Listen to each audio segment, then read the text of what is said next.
buenas tardes con todos ustedes. Vamos a ver en esta oportunidad lo que concierne a la documentación comercial y comprobantes de pago electrónicos. Eh, si bien es cierto, estos documentos que hoy en día se necesitan de tener bastante control para poder tener los sustentos tanto para la parte administrativa, para la parte contable, también han sufrido algunos cambios dentro de su utilización, ¿no? Mucho más aún con el avance tecnológico, ya es menos visible o menos usable los comprobantes de pago físico. Hoy en día se maneja en gran parte ya los comprobantes de pago electrónico, ¿no? Y vamos a ver de qué manera esto ha cambiado también la vida de las empresas, el quehacer de las empresas, la forma como antes controlaban su documentación. Hoy en día prácticamente esto se ha vuelto mucho más rápida, más efectiva y lógicamente que también permite los mecanismos de control, de fiscalización, que sean más eficientes, ¿no? Porque todo está a la mano, todo se maneja a través de software que tiene instalada la administración tributaria y así puede detectar cualquier indicio o cualquier situación de dudosa procedencia, ¿no? Entonces vamos a ver qué documentos se utilizan en la parte comercial, ¿correcto? Y también los comprobantes de pago electrónicos.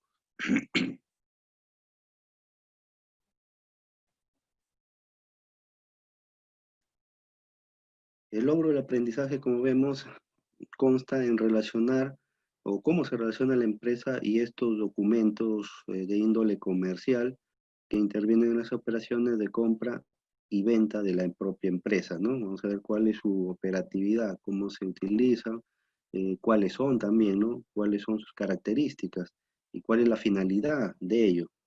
Y para eso, dentro de los contenidos programados, vamos a ver definición, la importancia, cuál es la función que cumplen, el rol dentro de la actividad operativa, la relación entre esta documentación comercial y la contabilidad, ¿no? ¿Cuál será su, que el- esta- cuál será su relación directa con la contabilidad? También vamos a ver estos documentos comerciales internos, cómo son la proforma, la cotización, nota de pedido, orden de compra, y finalizamos con los comprobantes de pago electrónico, ¿no? Que es algo que hoy en día está bastante eh, de moda y que está abarcando con mayor eh, influencia a las empresas, ¿no? Porque ya todos tienen conocimiento de que existen comprobantes de pago electrónicos y por lo tanto ya tratan de implementarlo también en sus propias empresas, ¿no? Entonces, en gran medida se ha avanzado en esta revolución digital, ¿no? Para efectos, lógicamente, tributarios de fiscalización y también para un mejor control de las propias organizaciones. Entonces vamos a ver qué tenemos el día de hoy preparado.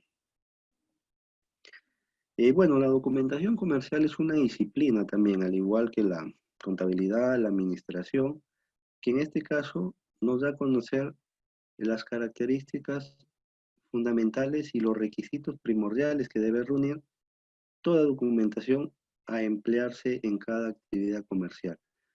Como sabemos, hay distintos sectores económicos en los cuales se desarrollan actividades comerciales y obviamente que cada uno de ellos implementará los documentos comerciales que crea conveniente, los más adecuados, de acuerdo a su envergadura empresarial, de acuerdo también a sus procesos que pueda tener. Entonces, eso básicamente se va a tener en cuenta a la hora de poder implementar estos documentos comerciales. Eh, También estos documentos comerciales a utilizarse van a dar fe, o sea, son el sustento, son el comprobante de la actividad comercial y a su vez también servirán para que estos se puedan asentar dichas operaciones en los registros especiales y posteriormente el control por parte del área de contabilidad y su llenado requiere un aspecto técnico y legal, ¿no es cierto? Entonces, estos documentos tienen carácter técnico, ¿no? Porque tiene una operatividad, tiene también información mínima que debe contener cada documento comercial y también están amparados bajo mecanismos legales para poder hacer su implementación mucho más veraz, que no sean simplemente unos simples papeles, sino que también tengan aspectos legales que permitan a la empresa, a la organización, desarrollar procesos de control mucho más exhaustivos a la hora de querer fiscalizar o de querer controlar todas las operaciones, todas las actividades. Entonces, esto nos permite hacerlo de manera más eficiente. Bueno, son importantes porque, como hemos visto, son el sustento, ¿no? Son el sustento de una operación, eso le da la credibilidad a la operación. Permite avalar una determinada relación contractual, laboral, entre las partes, ¿no? Como puede ser en una operación de compra, ¿no? Tienen que existir dos personas, el cliente y el vendedor, ¿no? Y para esa transacción se pueda tener un sustento, tiene que haber ahí un comprobante. También dan fe de la actividad empresarial, ya esto nos permite que nosotros podamos acreditar estas actividades.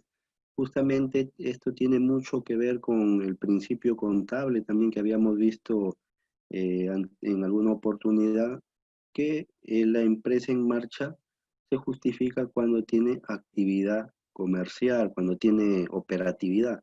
Entonces, para que esa operatividad se sustente, entran a tallar los documentos comerciales, ¿no? Los comprobantes de pago, porque eso va a generar justamente la justificación de que la empresa sí tiene movimientos, sí tiene actividades. Y también es importante porque sirve como un control posterior de la contabilidad, ¿ya? Entonces, luego de que todos estos documentos comerciales y estos comprobantes de pago han sido emitidos, han sido eh, recogidos de las distintas áreas de la empresa, estos pasan por el control del área que se encarga justamente de filtrar dichos comprobantes, ¿no? ¿Para qué?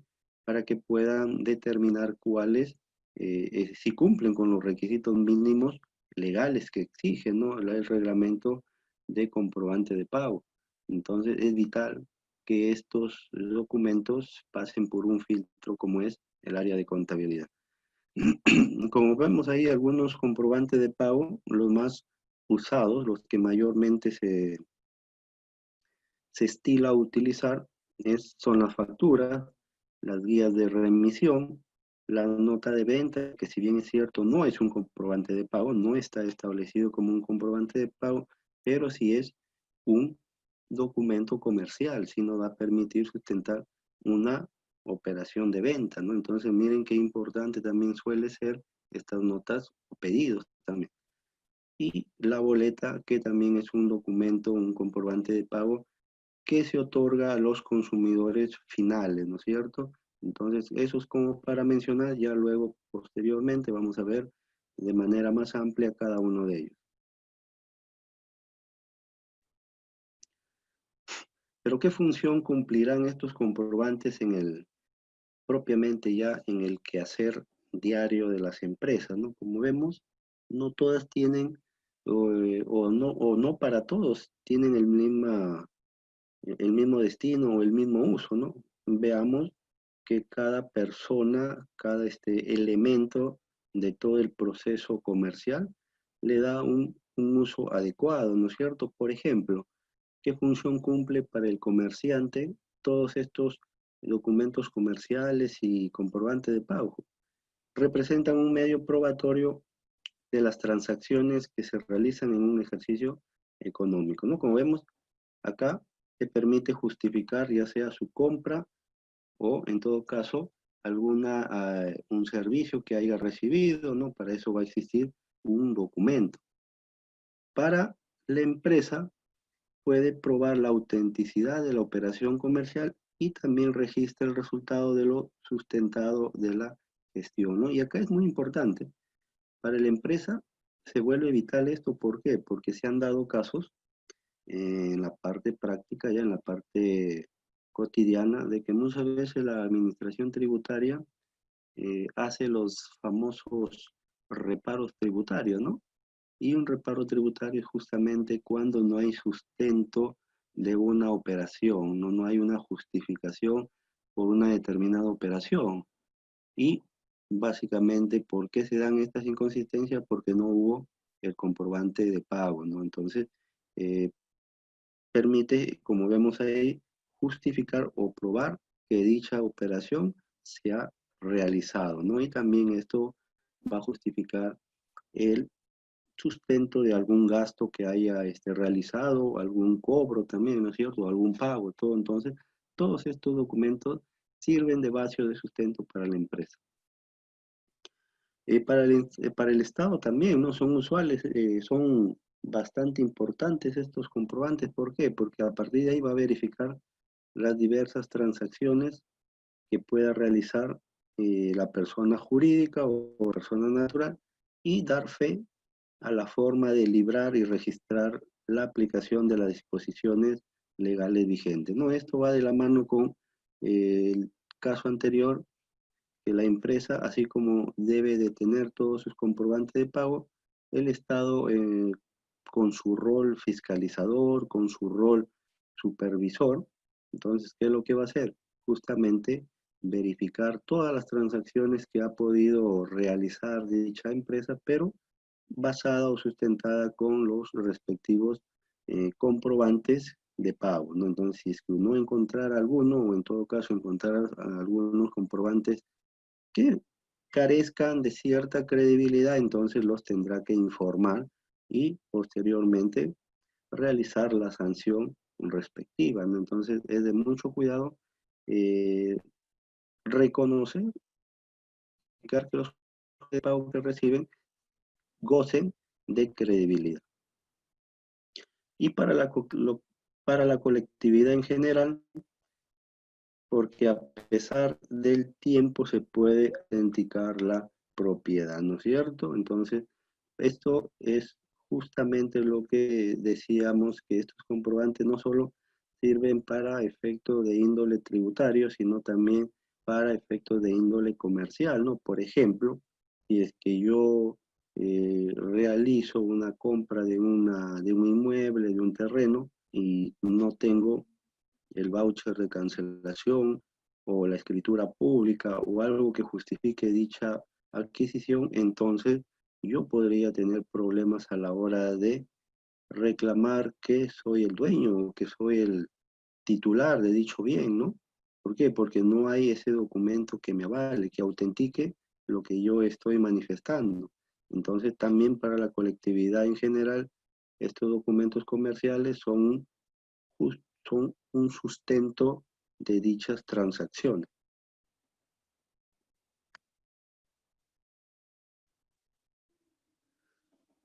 Y esta relación que hablábamos entre la documentación mercantil con la contabilidad, de qué manera están ligadas o de qué manera su uso se vuelve bastante vital para la parte contable.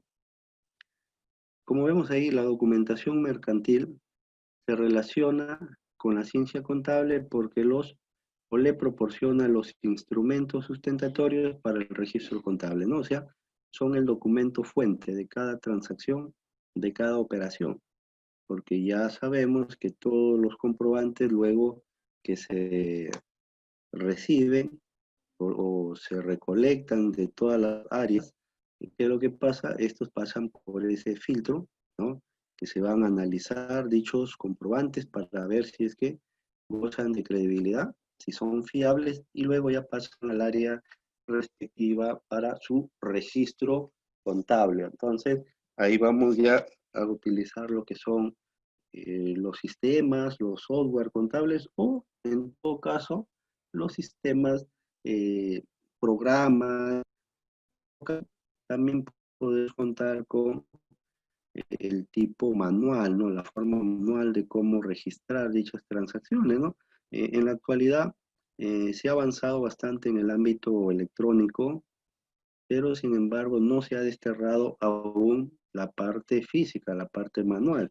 Hay empresas que mantienen su contabilidad todavía en libros físicos, pero producto de qué? De que el alto índice también de contribuyentes no tienen la capacidad de poder implementar programas mucho más sofisticados, ¿no? Por el momento se les está dando una tregua, ¿no? Para que puedan ir adaptando sus procesos, sus transacciones, pero con el tiempo, en un tiempo no muy lejano, yo espero que toda la documentación sea en forma electrónica, y entonces eso va a permitir, va a tener varios impactos que lo vamos a ver más adelante. Entonces, en tanto que la contabilidad va ordenando, analizar y registrar las operaciones contenidas en dichos documentos para luego resumirlos y formular los resultados del periodo a través de los estados financieros, ¿no? Entonces, podríamos decir que el sustento de esos estados financieros o de los resultados que se obtienen en los estados financieros son los comprobantes de pago y la documentación comercial que se pueda contar a una fecha o a un periodo determinado, ¿no? Entonces, ahí radica esta relación entre la documentación mercantil y la contabilidad, ¿no? Vemos que básicamente vienen a ser el documento fuente de las transacciones que se dan en forma habitual a las empresas, ¿no? Para ello tenemos documentación comercial interna que manejan todas las empresas, las organizaciones, pero de índole interno.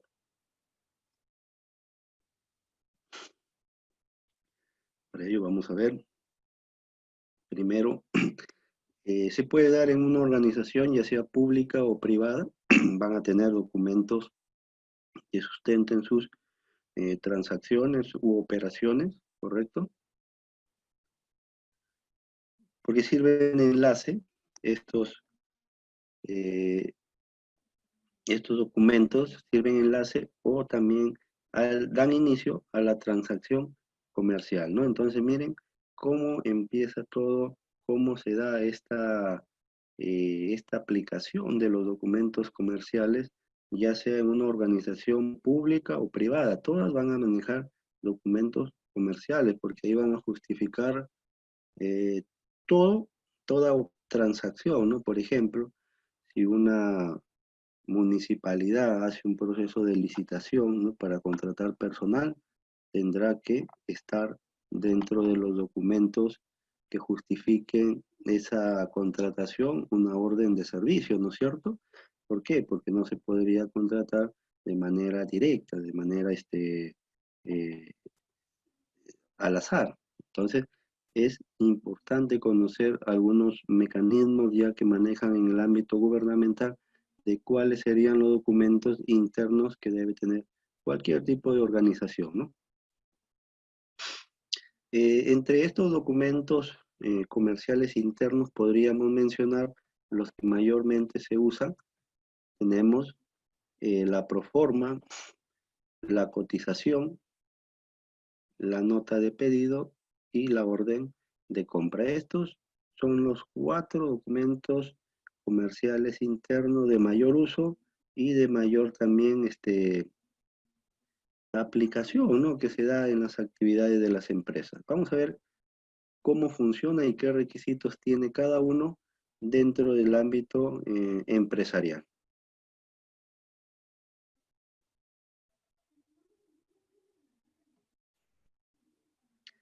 En primer lugar tenemos la proforma, ¿no? Como vemos ahí, una proforma tiene ciertas características, tiene cierta información mínima que se debe de considerar para poder, eh, el usuario, para que pueda observar y también pueda determinar, ¿no? Qué es lo que está leyendo, qué es lo que está descrito en dicha proforma. Entonces, ¿la proforma qué es? Es el documento en el que se detalla una oferta especial y el vendedor emite una proforma antes de concretar la venta, especificando las condiciones de la misma, ¿no es cierto? Entonces, aquí lo que podemos observar que esta proforma tiene como características eh, los nombres o datos del vendedor, o sea, de la empresa que se dedica al negocio o la empresa que se dedica a la actividad comercial. Vemos la actividad propiamente a la cual se dedica, el rubro empresarial, ¿no? Que en este caso es equipos profesionales de sonido e instrumentos, accesorios musicales, ¿no es cierto? También podemos notar que están sus direcciones, informaciones para poder contactarlos, ¿no? Y luego viene ya la denominación del comprobante, que en este caso es la proforma, ¿no? Y esta proforma también maneja cierta información como es una serie y un número correlativo. Podemos seguir viendo que tiene un usuario o cliente, ¿no es cierto? O sea, a quién se le emite la proforma, como en este caso es una persona natural, no es necesario considerar el número de RUC, pero si fuera una persona jurídica, ahí sí sería mucho más exigente el hecho de considerar su número de RUC, ¿no? Y luego viene la dirección, ¿no? Donde funciona el negocio que requiere algún tipo de producto o servicio. Y ya luego en la parte del contenido vemos que tiene que estar impreso o en todo caso detallado la cantidad y el producto que se quiere ofertar, que se quiere vender, ¿no es cierto? Y su valor total, su valor ya cuantificado, ¿no es cierto? Y en la parte inferior vemos la fecha, ¿no? Que es un requisito también importante porque hay algunas proformas que tienen vencimiento, ¿no? Que pueden ser por ocasión o por un tema de temporada, ¿no? Y quién ha emitido dicha proforma, ¿no? En este caso es un vendedor, Martín Hidalgo González. Y por último, como vemos ahí, alguna condición que incluya dentro de la venta, ¿no? Que incluya, si es que se logra concretizar la venta, que en este caso es que incluye el flete, ¿no es cierto? Entonces, esta es una condición específica, ¿no es cierto? Que si dicha transacción o dicha venta se logra concretizar, el flete va a estar a cargo del vendedor, ¿correcto? O de la empresa que vende.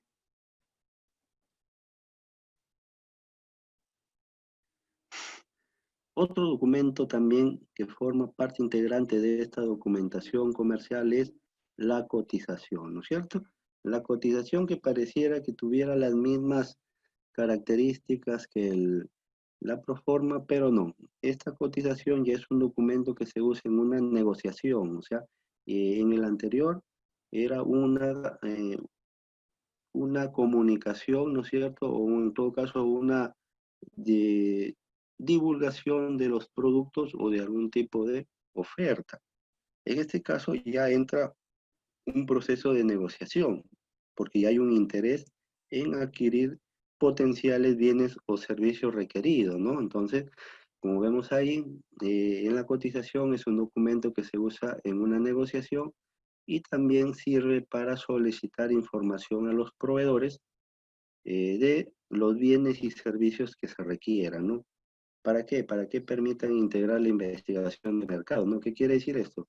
Que yo no solamente me voy a ir a una sola tienda a cotizar, ¿no? Yo puedo tener varias alternativas, varias opciones y cada una me tendrá que informar de los productos que yo requiero, que yo solicito, ¿no es cierto? Y entonces me hará un documento como el que vemos acá, ¿no? En el cual me está cotizando la empresa por Promar, ¿no es cierto? Esta cotización también tiene ciertos requisitos, como son el número de la cotización, el cliente, dato del cliente, la dirección de despacho, etcétera, la fecha que se emite la cotización y dentro de los datos ya del detalle de productos o servicios, tendré que considerar de manera detallada, específica, qué productos y qué condiciones, además, qué características tienen dichos productos y sus costos, ¿correcto? Ya sean unitarios y costos totales, ¿no? Entonces, esto ya me va a permitir estar en una negociación ya. ¿Por qué? Porque yo ya estoy en la capacidad de elegir una próxima compra, ¿no es cierto? Y lógicamente que el vendedor querrá eh, dar todos los beneficios, querrá mostrar todas las bondades de su producto con la finalidad de que pueda en esta negociación concretizarse, ¿no?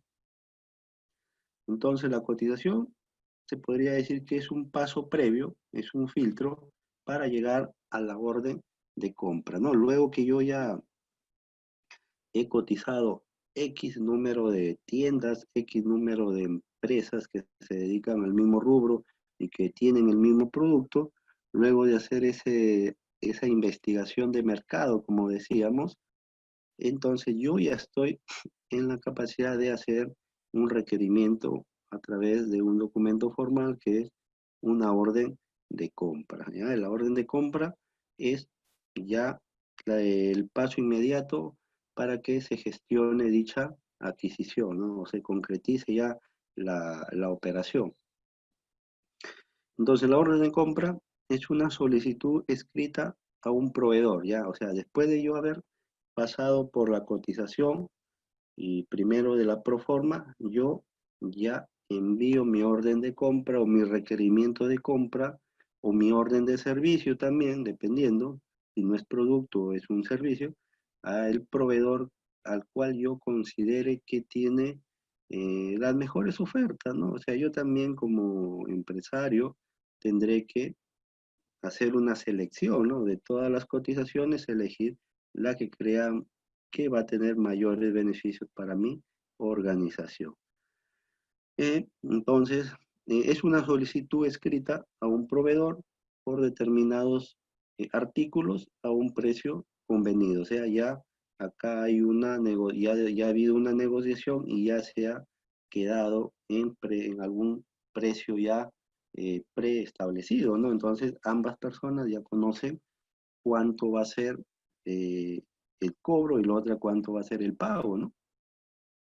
Es una autorización al proveedor para entregar los artículos y presentar una factura, ¿no? Entonces, este documento comercial que vemos acá, la orden de compra, prácticamente ya se convierte en el filtro para que dicha operación se pueda materializar con un comprobante de pago.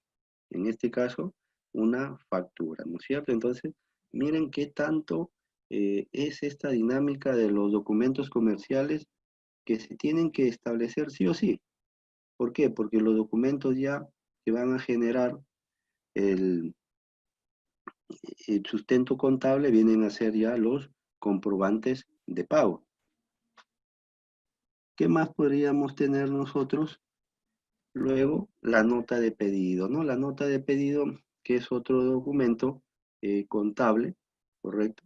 Que es un documento en el cual nos vamos a requerir o es una solicitud de un producto o servicio que se hace a una empresa y sirve para verificar si el proveedor puede abastecer un lote de producto, ¿no? Claro que dentro de este lote de productos va a tener ciertas especificaciones técnicas, ¿no? Como son modelo, calidad, cantidad, entre otras, ¿no? Las que mayormente se estila a considerar.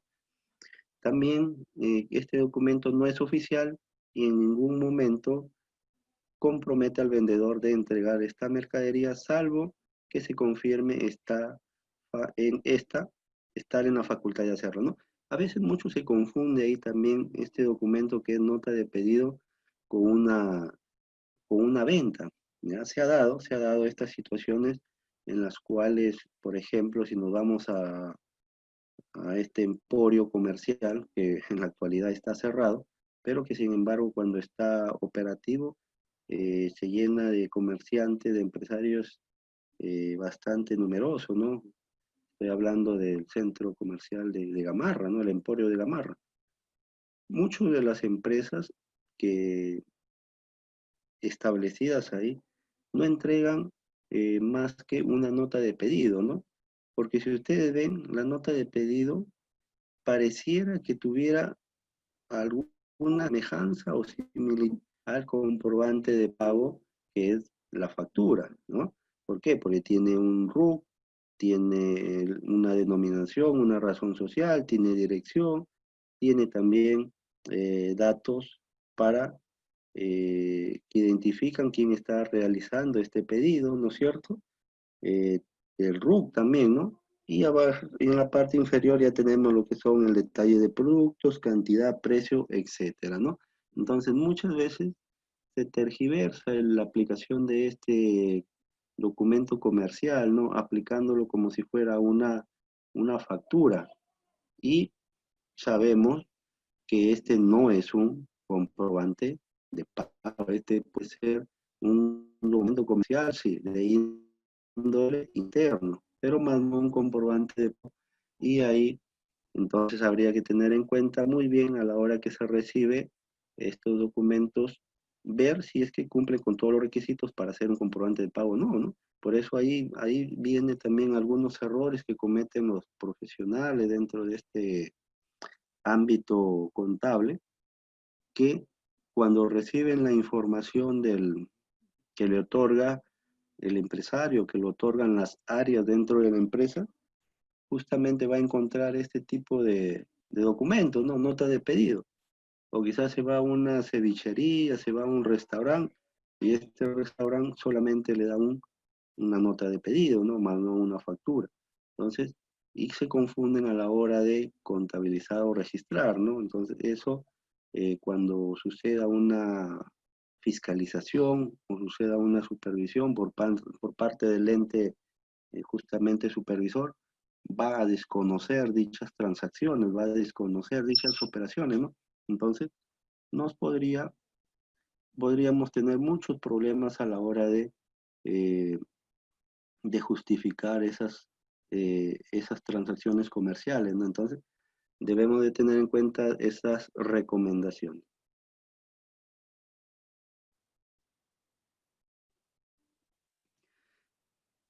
Pero bien, hemos visto lo que son básicamente los comprobantes comerciales, ¿no? También tenemos los comprobantes de pago, ¿no? Y para eso los comprobantes de pago gozan de una regulación, de una reglamentación y de una ley también específica, ¿no? Como vemos ahí, es la ley de comprobante de pago, cuyo base legal es el decreto ley 25632, que data del año 92. Miren que de qué tiempo ya se viene implementando estos comprobantes de pago, que se han ido conforme avanzan los años, por ahí modificando algunas condiciones para darle una mayor también dinamicidad a estos comprobantes. Y lógicamente que toda ley tiene su reglamento. Ahí también el reglamento del comprobante de pago que, como vemos, han sufrido algunas modificatorias con relación a su información mínima pertinente, pero que en la práctica hoy también podemos nosotros tenerlos actualizados estos comprobantes de pago, ¿no? Y como vemos, toda norma, toda ley está amparada en el diario oficial, que en este caso es el peruano. Entonces, primero definamos qué es un comprobante de pago. Podríamos definirlo como comprobante de pago como un documento que acredita la transferencia de bienes, la entrega en uso o la prestación de servicios, ¿correcto? Siempre que cumpla con los requisitos mínimos establecidos en el reglamento de comprobantes de pago. También posibilita a las empresas un mejor control de las operaciones que realizan. ¿Por qué? Porque ya ellos van a tener el sustento de dicha transacción y, por ejemplo, si encontrara algún bien que adquirió de manera defectuosa o en todo caso que no cumplía con las expectativas, entonces podría hacer su respectivo reclamo, ¿no? Pero con su comprobante de pago ya. Y otro de los aspectos bastante relevantes de los comprobantes de pago es que permiten ejercer el derecho al crédito fiscal del IGB, ¿ya? Así como también aplicar costo-gasto para determinar el impuesto a la renta. Entonces, miren qué tan importante es para la parte tributaria o para la contabilidad. Recuerdan la contabilidad fiscal, ¿no? En la contabilidad fiscal se buscaba como objetivo determinar el buen cálculo de los impuestos, ¿no es cierto? Pero los impuestos se tienen que hacer en base a lo que ordenen los comprobantes de pago, ¿no? Para saber cuánto tengo que pagar de IGB, cuánto tengo que pagar de impuesto a la renta. Entonces, si es que no tengo comprobante de pago, se me va a hacer muy complicado, se me va a hacer muy difícil determinar dichas liquidaciones de impuestos. Entonces, a raíz de eso, tenemos la finalidad para los contribuyentes de estos comprobantes de pago. Ya habíamos dicho sustentar posesión de sus bienes, de sus activos, de sus existencias con los cuales cuentan. Luego, estas adquisiciones tienen que contabilizarse en el registro de compras. O sea, toda transacción, toda compra tiene que estar en el registro de compra, ¿no? Ese es su sustento. Ahí va a estar registrado. Y también sustentar el costo-gasto para efecto tributario, ¿no? Entonces vamos a ver que de todos los comprobantes de pago que yo pueda obtener en un periodo, no todos van a ser comprobante de pago para uso de costo, ¿no? Habrán algunos que sí forman parte del costo y otros que van a ser gasto, ¿no? Entonces ahí viene también un poco de la aplicación de la contabilidad de costo, ¿no? Conocer alguna terminología, algún sistema de costeo para hacer esa desegregación de información, ¿no? Entonces, ubicar lo que corresponde a los documentos de costo y otros a los documentos de gasto.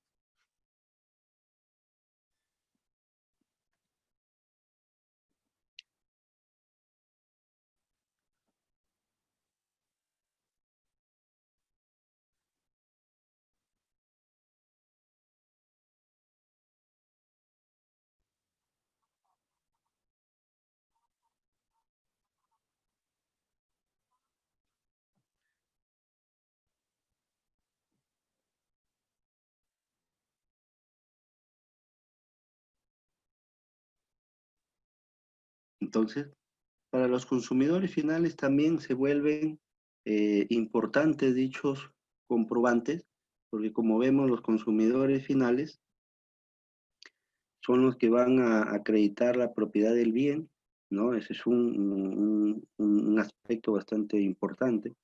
Tener constancia del pago efectuado, en este caso, al proveedor, y para posibles reclamos por algún desperfecto o alguna mala eh, características o condiciones del producto adquirido, ¿no? Entonces, miren, también son vitales para estos consumidores finales.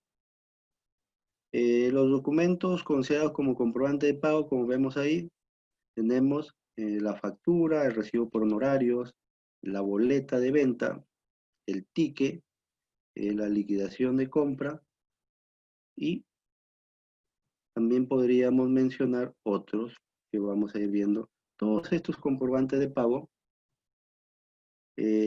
también se consideran comprobantes de pago a los autorizados por el artículo, el numeral 6 del artículo 4, en lo cual considera las cartas de porte aéreo, ¿no? Entonces, los pasajes aéreos también son considerados comprobantes de pago. Otros documentos, por su contenido y sistema de emisión, también permiten un adecuado control tributario y se encuentran expresamente autorizados por medio de la SUNAT. Y hay otro comprobante de operaciones que tienen su propia regulación que están en la ley 29972. Y bien, tenemos ahí la relación completa de comprobante de pagos que se utilizan de manera general. Quizás una empresa no utilice todos los comprobantes de pago, dependerá mucho de su actividad comercial, de su actividad empresarial, para poder implementar y utilizar dichos comprobantes, ¿no? Ahí los más usuales que vemos son las facturas, los recibos por honorarios, las boletas de venta, las liquidaciones de compra, entonces nota de crédito, nota de débito, ¿no es cierto? Entonces miren, todos ahí tenemos de manera detallada todos los comprobantes de pago que existen en la actualidad y que por lo tanto se tendrán que utilizar dependiendo el tipo de actividad. ¿Quiénes están obligados a emitir comprobante de pago? Como vemos, las personas naturales jurídicas que realicen transferencia de bienes, ya sea en forma gratuita o onerosa, o sea, a través del intercambio de dinero. También personas naturales que presten servicios o, por último, personas naturales jurídicas que adquieran productos primarios. Cuando hablamos de productos primarios, cuando se adquieren ya sea al productor directamente o al copiador, ¿correcto? En este caso se tendrán que emitir los comprobantes de pago respectivos. Ahora también hay ciertas excepciones para otorgar el comprobante de pago. ¿Quiénes están exceptuados o en qué situaciones se exceptúa dicha utilización del comprobante de pago? Cuando vemos que se dé la transferencia de bienes o prestación de servicios a título gratuito y que está efectuado por la Iglesia Católica y las entidades del sector público nacional. En esas situaciones, cuando hay alguna transferencia a un título de manera gratuita por parte de estas instituciones, entonces no hay la obligación, o sea, los exceptúa de emitir cualquier comprobante de pago. También en la venta de diarios, revistas y publicaciones periódicas efectuadas por los canillitas, ¿no? Estos canillitas que salen a repartir los diarios, periódicos, ¿no? En su bicicleta, que van de puerta en puerta, ¿no? Ellos están exceptuados de emitir comprobantes de pago. Y por último, el servicio de lustrado de calzado y servicio ambulatorio de lavado de vehículos, ¿no? Los famosos lustrabotas, ¿no? Que podemos encontrar en las plazas, en los parques principales y también el comercio o el servicio ambulatorio de los que lavan los vehículos, ¿no? La oportunidad de entrega de estos comprobantes o en qué momento se tienen que dar. Vamos a ver que tiene que darse dos situaciones o dos momentos. La primera es cuando sucede la transferencia de bienes muebles y esta se da en el momento en que el bien o en el que se efectúa el pago. O sea, habría que ver cuál ocurre primero, ¿no? Si es que se dio la entrega del bien o en todo caso se efectuó de manera anticipada el pago, ¿no? Cuando suceda cualquiera de estas dos incidentes, entonces se tendrá que emitir el comprobante de pago respectivo. También en la prestación de servicios, cuando alguno de los supuestos ocurra primero, la culminación del servicio o la percepción de la retribución, ya sea parcial o total, debiéndose emitir comprobante de pago por el monto percibido, ¿no? Entonces, en la primera vimos que era un bien, ¿no es cierto? Un bien mueble que si yo lo adquiero, entonces, si ya ese bien inmueble es entregado, entonces yo ya tengo que emitir el comprobante de pago. O en todo caso, si es que pagara de manera anticipada y todavía no recibo el bien, entonces también debería darse el comprobante de pago. Cualquiera de las dos situaciones, pero la que ocurra primero. Y cuando se habla de servicios, también suceden dos supuestos, ¿no? Uno, cuando ya se presta o se culmina el servicio al 100%, o en todo caso, a veces cuando se hacen pagos de manera parcial o de manera periódica, ¿correcto? O puede ser también de manera total. En esos instantes se tendrá que emitir el comprobante de pago por el monto que se haya percibido. Comprobante de pago y el IGB. Bueno, el IGB, como ustedes saben, es el impuesto general a las ventas, es el impuesto que mayormente pagan todas las empresas al Estado y es el de mayor también recaudación. Este impuesto debe estar por separado, debe desagregarse de la base imponible y del total para poder identificarlo. Se debe de consignar el número y el nombre y el número de RUC.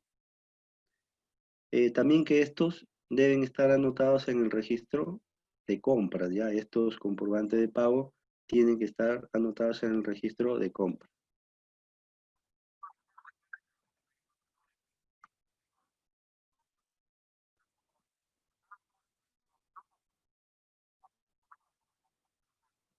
¿Para qué? Para justificar ya sea costo o ya sea gasto.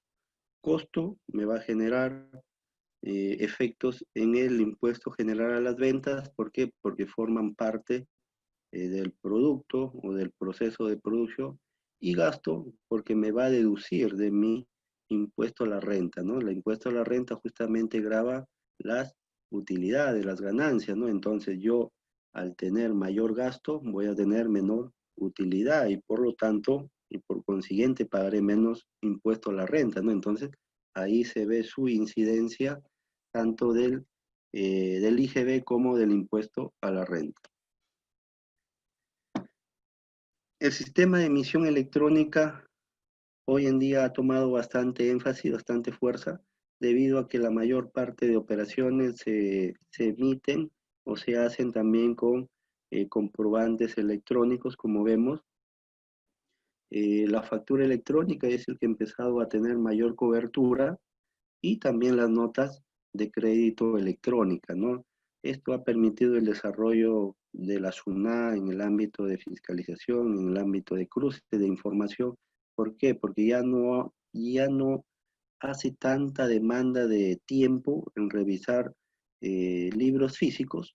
¿Por qué? Porque todo lo tiene prácticamente almacenado, ¿no? En un disco duro gigante, se podría decir, donde está toda la información electrónica, en la cual no todas las empresas aún están incluidas, pero que sin embargo poco a poco ya han ido implementando sus nuevas formas de emisión de comprobante de pago, ¿no? Entonces, esa es la razón de ser de este sistema de emisión electrónica.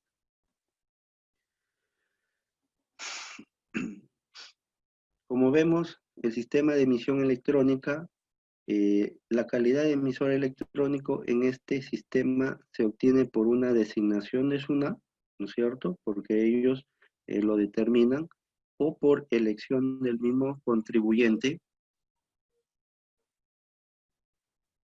o por elección del mismo contribuyente.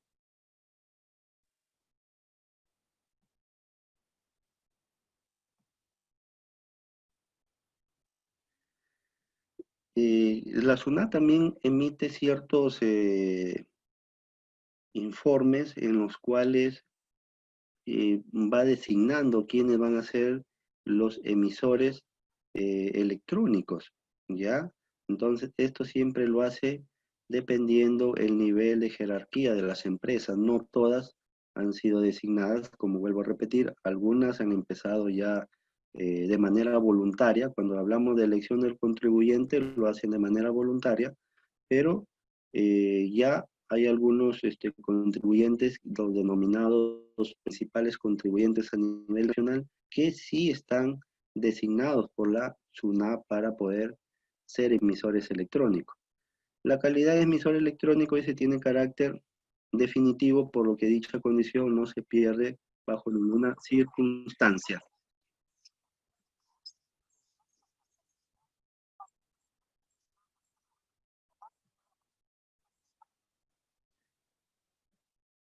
Entonces, ¿qué es lo que va a pasar? Que no se va a poder eh, dejar de ser un emisor electrónico desde que ya se le adquirió dicha condición, ¿no? Entonces vamos a hacer, la empresa será emisor electrónico hasta que prácticamente cese todas sus actividades, ¿no? Esa es una de las características o condiciones.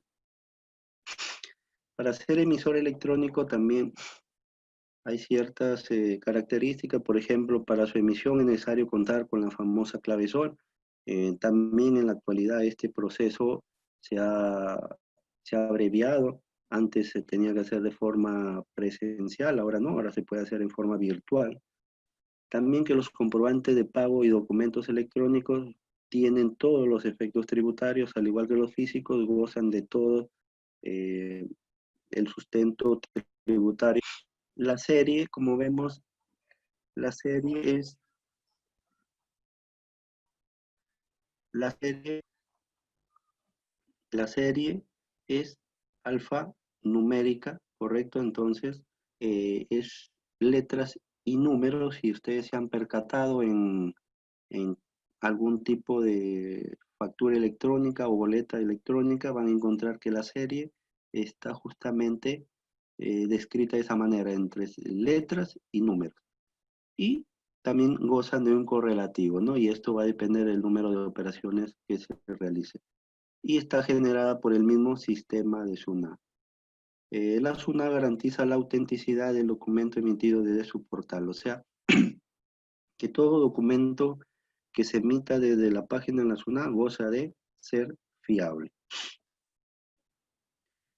¿Cuáles son las condiciones? Bueno, contar con el código de usuario y clave SOL activa, lo que habíamos dicho, tener la condición de activo y habido. Cuando hablamos de activo y habido es que no esté eh, con suspensión, que esté no hallado o que haya cambiado de domicilio y no se haya confirmado. Entonces, eso va a generar de que no podamos emitir comprobantes electrónicos y no tener la condición de estar en el nuevo RUT.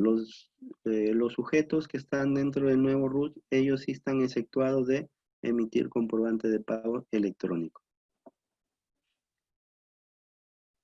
Y bien, entre los principales documentos de pago cuya emisión ha sido regulada en forma electrónica, vemos los boletos de viaje, de servicio de transporte ferroviario, los boletos de transporte aéreo, comprobante de pago de servicios aeroportuarios, los recibos por honorarios electrónicos, que estos sí son 100% electrónicos. No hay en la actualidad recibos por honorario físico, 100% electrónico.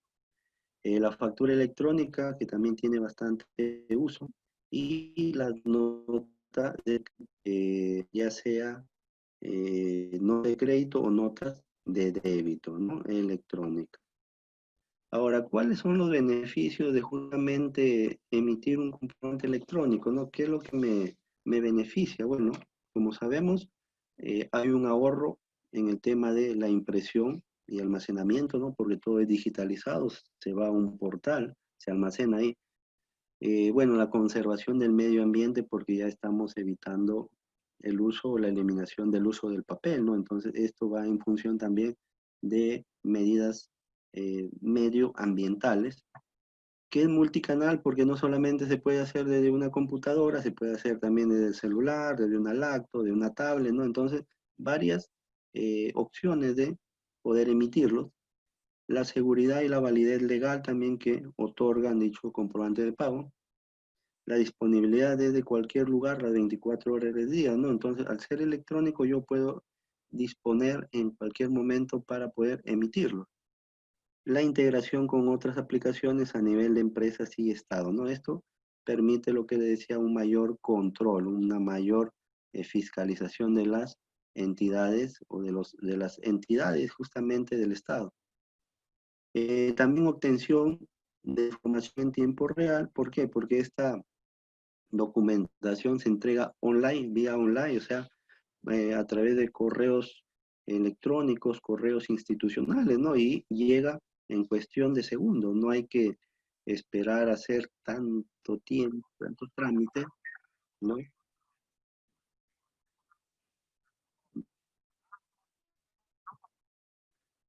Entonces, a partir de ahí nosotros vamos a poder, vamos a poder darlos a nuestros eh, clientes, a nuestros proveedores, de manera mucho más rápida.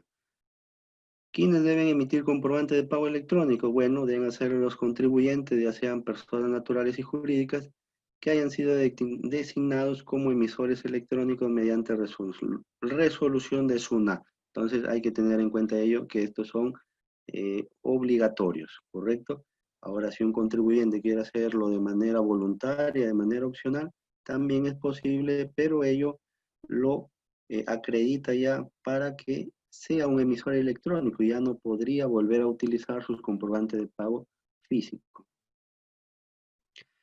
¿Quiénes han sido designados de manera automática como nuevos emisores electrónicos a partir del año 2018? Como vemos ahí, se han designado a partir de este año en adelante los sujetos que en el 2017 hayan realizado exportaciones anuales por un monto mayor o igual de 75 UIT. Entonces, si es que estos contribuyentes, ya sean personas naturales o jurídicas, han superado ese tope de 75 UIT, ya están obligados a llevar llevar comprobante de pago electrónico. Otro, también a partir del año 2017, aquellos que hayan obtenido ingresos anuales por un monto igual o mayor a 150 UT. ¿Qué quiere decir acá? Los que realizan operaciones no de exportación, sino de comercio interno, o sea, local, dentro del territorio. Si es que ellos han obtenido ingresos mayor a 150 UIT, entonces también están obligados a llevar el sistema de emisión electrónica. Y a partir del año 2018, estos sujetos que se inscriban en el RUC y que el primer día calendario del tercer siguiente, del tercer mes siguiente de su inscripción, que se acojan al régimen general, también están obligados a llevar o ser emisores electrónicos, o sea, llevar el comprobante de pago electrónico, siempre y cuando estén acogidos al régimen general o al RER, que es el régimen especial de renta, o al régimen MIPE tributario, cualquiera de ellos. Esta designación opera desde el primer día calendario del tercer mes siguiente al de su inscripción en el RUC.